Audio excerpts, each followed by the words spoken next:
तो चलिए आज राजनीति, नीति और एक हाई प्रोफाइल कानूनी लड़ाई की इस उलझी हुई कहानी की तह तक चलते हैं। कहानी शुरू होती है एक बेहद नाटकीय मोड़ से। 21 मार्च 2024 को दिल्ली के मुख्यमंत्री अरविंद केजरीवाल को गिरफ्तार कर लिया जाता है। और ये कोई आम घटना नहीं थी, बल्कि भारतीय लोकतंत्र के इतिहास में इसे अभूतपूर्व बताया गया। और उन पर इल्जाम क्या लगा? प्रवर्तन निदेशालय यानी ईडी ने उन्हें शराब घोटाले का किंगपिन बताया। बस इसी एक लाइन ने उस पूरी कहानी की नींव रख दी जो अगले 2 साल तक चलने वाली थी। लेकिन ये घोटाला आखिर था क्या? चलिए सबसे पहले उस पॉलिसी को ही समझते हैं जो इस पूरे विवाद की केंद्र में है। देखिए, 2021 में आम आदमी पार्टी की सरकार ने दिल्ली में एक नई आबकारी नीति लागू की। पहले क्या होता था कि दुकानें सरकारी होती थी। नई पॉलिसी में इसे बदल दिया गया। सरकार ने शराब की बिक्री को निजी हाथों में सौंप दिया। और सबसे हैरान करने वाली बात तो ये है कि इस नई नीति से सरकार को फायदा हुआ, बल्कि जितना सरकार ने सोचा था उससे भी 27% ज्यादा राजस्व मिला। अब यहाँ से ये कहानी और भी ज्यादा उलझ जाती है। और यही वो सबसे बड़ा सवाल है जिसकी पड़ताल हमारे सोर्स मटेरियल में की गई है। मतलब अगर एक पॉलिसी से सरकार की कमाई बढ़ रही है तो फिर उसे इतना बड़ा भ्रष्टाचार घोटाला कैसे कहा जा सकता है? इसका जवाब समझने के लिए हमें थोड़ा सा पीछे जाना होगा, उस वक्त के राजनीतिक माहौल को देखना होगा। ये जो टाइमलाइन हम देख रहे हैं, ये आम आदमी पार्टी की चुनावी सफलताओं और उनकी कानूनी मुश्किलों की शुरुआत के बीच एक सीधा कनेक्शन दिखाती है। दिल्ली जीते, फिर पंजाब में रिकॉर्ड जीत, फिर गुजरात में चुनाव लड़ने का ऐलान, और फिर एक एक करके कानूनी मामले शुरू हो गए। और यहाँ एक बहुत बड़ा पेंच था। ये सारी गिरफ्तारियां हुई पीएमएलए यानी prevention of money laundering act के तहत।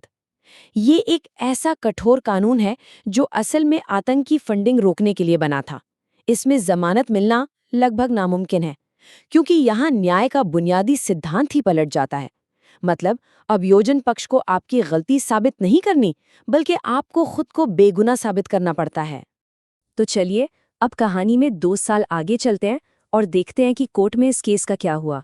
27 फरवरी 2026 निचली अदालत का फैसला आता है, और वो फैसला चौंकाने वाला था। कोर्ट ने कहा कि पूरा का पूरा केस ही बेबुनियाद है और सभी आरोपियों को बरी कर दिया गया। तो फिर सवाल ये उठता है कि जो सैकड़ों करोड़ के मनी ट्रेल का इतना बड़ा आरोप था, उसके लिए जांच एजेंसियों ने कोर्ट में क्या सबूत पेश किए?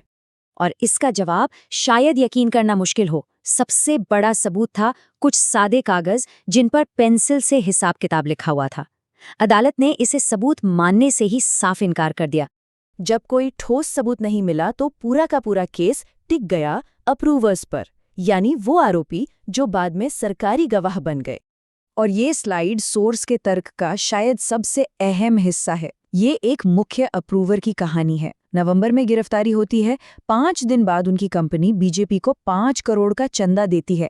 कुछ समय बाद वो आपके खिलाफ गवाह बन जाते हैं और फिर 2 महीने बाद उनकी कंपनी 25 करोड़ का और चंदा देती है।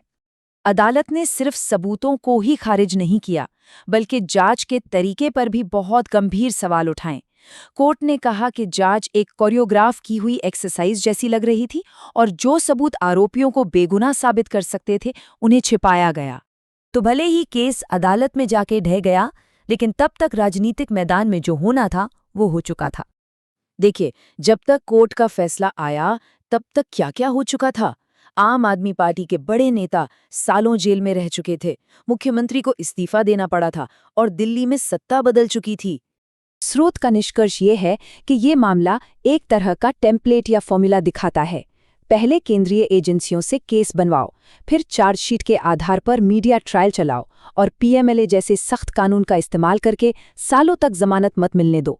राजनीतिक मकसद पूरा हो जाता है, भले ही सालों बाद अदालत केस को खारिज कर दे। मतलब कानूनी प्रक्रिया ही सजा बन जाती है। और ये सब हमें एक आखिरी लेकिन बहुत जरूरी सवाल पर लाकर खड़ा कर देता है कि जब कोई केस जांच एजेंसियां बनाती हैं, मीडिया उस पर फैसला सुनाती है और अदालत के बरी करने से पहले ही उसका राजनीतिक मकसद पूरा हो जाता है, तो असली फैसला आखिर सुना कौन रहा है?